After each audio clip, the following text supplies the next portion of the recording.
Welcome to the Genius Factory. Enjoy the video.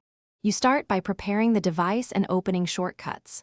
First, make sure your iPhone is updated and Shortcuts is enabled. This avoids permission blocks. Once Shortcuts is open, tap Automation and choose Create Personal Automation so you can trigger flows. You need to pick a trigger type now. Choose an action that makes sense for locking an app, like opening an app or a time-based trigger. Make sure notifications and permissions are allowed, so the automation can run when triggered. Now you build the shortcut sequence that simulates locking an app. Add actions.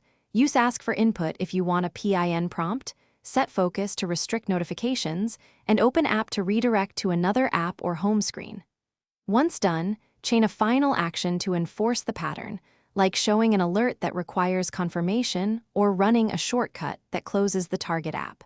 Make sure to test each step. Adjust timings and inputs so the flow runs smoothly when triggered. Finish by configuring run settings and thoroughly testing.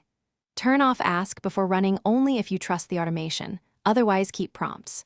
Run the trigger repeatedly to confirm the app is blocked or redirected as intended, and tweak delays, input prompts, or focus states to improve reliability.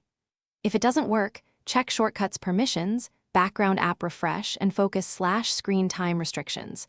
Once fixed, test again. Remember, automations can simulate locking, but cannot replace built-in app-level passcodes.